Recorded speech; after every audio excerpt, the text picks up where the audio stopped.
Un homme qui a fait élire Trump vient de lui déclarer la guerre. 10 points, 10 accusations. Et au centre, une question explosive. Qui contrôle vraiment la politique étrangère américaine? Tucker Carlson, l'ancien roi de Fox News, publie ce qu'il appelle un plan de sauvetage. Sauf que ce plan vise directement la Maison-Blanche. Et il ouvre un front que personne n'attendait, Israël. Comprendre cette rupture, c'est comprendre ce qui se joue pour 2028 et pourquoi le monde arabe devrait regarder de près. Premier élément. Le 6 août 2025, Tucker Carlson diffuse une émission présentée comme un manifeste politique. 10 mesures, dit-il, pour stopper l'effondrement américain. Ce n'est pas un éditorial, c'est un programme. Deuxième élément. Carlson annonce une alliance avec 3 élus républicains, Marjorie Taylor Greene, Joe Kent et Thomas Massie. Tous 3 appartiennent à l'aile isolationniste du parti. Tous 3 ont voté contre l'aide militaire à Israël au Congrès. Troisième élément. Parmi les 10 points, le deuxième vise explicitement la souveraineté américaine. Carlson affirme que les États-Unis sont devenus, selon ses mots, un État satellite d'Israël. Il accuse Trump d'avoir transformé cette relation en asservissement. Quatrième élément. Le manifeste demande la publication immédiate des dossiers classifiés, ceux du 11 septembre 2001 et ceux de l'assassinat de Kennedy. Carlson lie cette exigence à ce qu'il appelle l'honnêteté envers le peuple américain. Cinquième élément. Sur le plan intérieur, le programme réclame la fin de l'impunité pour les élites. Carlson mentionne explicitement Jeffrey Epstein et demande que les responsables soient poursuivis immédiatement. Sixième élément. Plusieurs commentateurs républicains ont qualifié ce manifeste de programme présidentiel pour 2028. Certains y voient une candidature déguisée. D'autres, un acte d'accusation contre le vice-président J.D. Vance. Mais le plus révélateur n'est pas ce que Carlson dit, c'est qu'il écoute. Pour comprendre cette séquence, il faut remonter à 2022. Tucker Carlson quitte Fox News après des années de règne sur le prime-time conservateur. Il ne part pas en silence. Il crée sa propre plateforme et radicalise son discours. Son audience le suit. 20 millions de vues par épisode sur X, anciennement Twitter. Plus que la plupart des chaînes câblées américaines. Carlson n'est plus un commentateur. Il est devenu un pôle de pouvoir autonome. Parallèlement, une fracture traverse le Parti républicain depuis 2023. D'un côté, les Trumpistes classiques, pro-Israël, interventionnistes modérés, alignés sur les donateurs évangéliques et les lobbies pro-sionistes. De l'autre, une nouvelle droite isolationniste. Elle refuse les guerres étrangères. Elle conteste l'aide à l'Ukraine. Et surtout, elle questionne publiquement l'alliance avec Israël. Cette ligne de fracture s'est manifestée au Congrès. En mars 2024, Thomas Massie vote contre le paquet d'aide à Israël. Marjorie Taylor Greene le rejoint. Joe Kent, élu de Washington, dénonce ce qu'il appelle le chantage de l'AIPAC, le principal lobby pro-israélien. Trump, lui, reste fidèle à sa ligne de 2017, une reconnaissance de Jérusalem, accord d'Abraham, soutien inconditionnel à Netanyahou. Cette position lui a valu le soutien massif des donateurs pro-israéliens pour 2024, mais elle lui aliène une partie de sa base.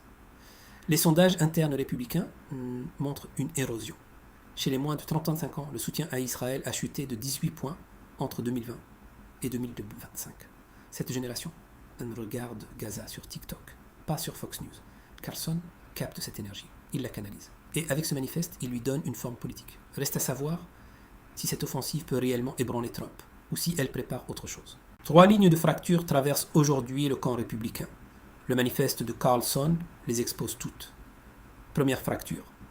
La politique étrangère. Depuis Reagan, le consensus républicain tenait en 3 piliers. Soutien à Israël, containment de l'Iran, projection militaire globale. Trump a partiellement rompu avec le 3e pilier en promettant de mettre fin aux guerres sans fin. Mais il a renforcé les 2 premiers. Carlson va plus loin. Il conteste le premier pilier lui-même. En accusant Trump de soumission à Israël, il brise un tabou. Aucun républicain majeur n'avait formulé cette critique aussi frontalement depuis Pat Buchanan dans les années 1990. Et Buchanan avait été marginalisé. La différence, c'est l'audience. Carlson dispose d'une plateforme que Buchanan n'avait pas, et d'un contexte différent. Gaza a changé la donne. Les images de destruction circulent massivement. L'opinion publique américaine, y compris à droite, est plus divisée qu'elle ne l'a jamais été sur Israël. Deuxième fracture, la question des élites. Carlson reprend le discours populiste classique, mais il le retourne contre Trump. Le président, dit-il en substance, protège les mêmes élites qu'il prétendait combattre. Le dossier Epstein devient un test de loyauté. Si Trump refuse de le publier, c'est qu'il fait partie du système. Cette accusation est redoutable. Elle utilise les propres armes rhétoriques de Trump contre lui. Le drain the swamp devient une arme retournée. Troisième fracture, la succession. J.D. Vance, vice-président, incarne la continuité trumpiste. Il a été choisi précisément pour rassurer l'aile traditionnelle du parti, pro-Israël, pro-business, acceptable par les donateurs. Mais Vance n'a pas le charisme de Trump, ni sa base personnelle.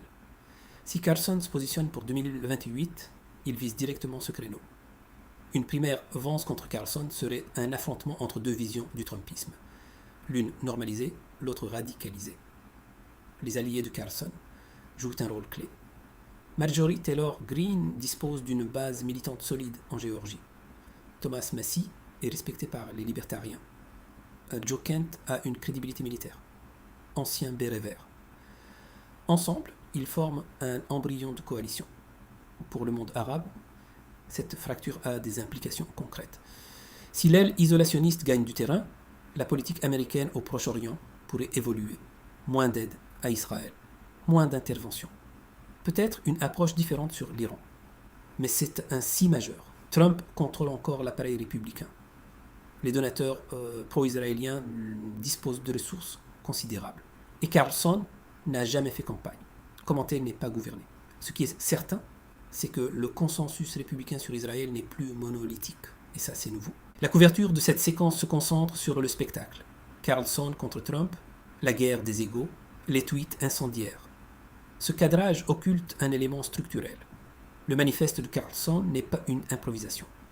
Il s'inscrit dans un mouvement intellectuel qui travaille depuis des années à reformuler le conservatisme américain. Ce courant s'appelle le national-conservatisme. Il a ses penseurs. Patrick Deneen, Sohrab Ahmari, Michael Anton. Il a cette institution, la Claremont Institute, la Heritage Foundation dans sa version post-2022. Ce mouvement conteste l'ordre libéral américain depuis l'intérieur. Il critique le libre-échange, l'immigration de masse et de plus en plus les engagements militaires à l'étranger, y compris envers Israël. Ce que la couverture médiatique aplatit, c'est la dimension doctrinale. Carlson n'est pas un franc-tireur isolé. Il est le porte-voix d'une tendance qui gagne du terrain dans les universités conservatrices, les think tanks et certains cercles militaires. Autre angle mort, la réaction israélienne. Jérusalem observe cette fracture avec inquiétude. Le soutien américain à Israël repose sur un consensus bipartisan qui s'érode des deux côtés. À gauche, la squad démocrate. À droite, désormais, l'aile Carlson. Les médias israéliens couvrent abondamment cette séquence. Mais cette couverture arrive peu dans les médias francophones ou arabophones, grand public. Le cadrage reste centré sur Trump, pas sur ce qui se passe en dessous. Or, c'est précisément en dessous que se joue l'avenir. Les primaires de 2028 commencent maintenant. Et la question d'Israël sera sur la table. Tucker Carlson a franchi une ligne. En accusant Trump de servir Israël plutôt que l'Amérique, il ouvre un débat que le Parti républicain évitait depuis des décennies. Cette rupture peut rester marginale, ou elle peut annoncer une recomposition profonde de la droite américaine. Tout dépendra des primaires de 2028 et de la capacité de Carlson à transformer son audience en vote. Pour le monde arabe, l'enjeu est concret. Si le soutien américain à Israël devient un sujet de débat interne aux États-Unis, les marges de manœuvre diplomatique changent. Mais une question reste ouverte. Cette fracture républicaine sur Israël peut-elle survivre à une élection? Ou sera-t-elle absorbée par la mécanique partisane comme tant d'autres dissidences avant elle, voie interdite?